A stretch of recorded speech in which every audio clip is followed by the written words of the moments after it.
Soc la Nina, tinc 25 anys i soc d'aquí de Bordils. Sobretot en el camp artístic el que menys faig és escriure i em presento al Niu amb poesia, però a banda d'escriure poesia també he escrit una novel·la per infants que es diu La cuinera de notícies i recentment ha rebut el premi Altea. I després, a banda d'això, també escric prosa en altres formats, ja més cap a públic adult.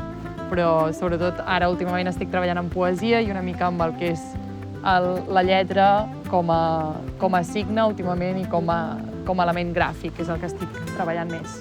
Al Niu enguany he presentat Versos en dansa, que són un tríptic de poemes amb el fil conductor de la dansa com a llenguatge, no? Perquè al cap i a la fi el moviment és un llenguatge universal.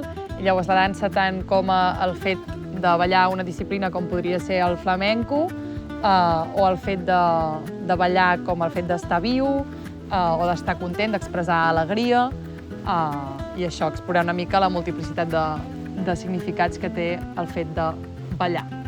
És recitació oral, no? I acompanyat una mica de gestualitat mentre vaig recitant, perquè els poemes agafin més força amb el moviment, perquè al cap i a la fi són poemes que van de dansa, i per exemple de flamenco sí que l'acompanyo una mica amb zapateado i amb algun pas de ball, i és això per fusionar moviment i paraula oral i cantada, perquè també hi ha un dels poemes que és cantat.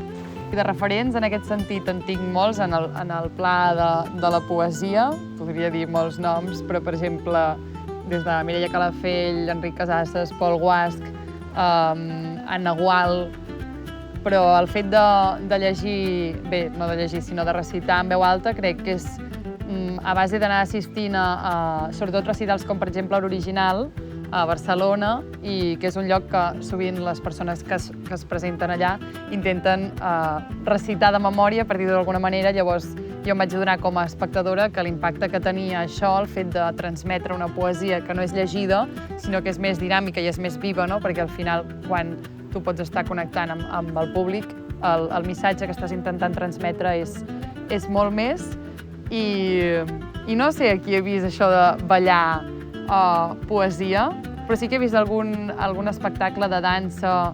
Per exemple, aquí a Celrà s'ha fet a vegades que mentre una persona balla, una altra parla, i la persona que balla ha d'intentar resseguir el moviment amb el cos, no? I llavors això, barrejar una mica llenguatges. Soc la Nina Busquet i em podreu trobar al Festival Niu el 7 de juny a Sant Martí Vell.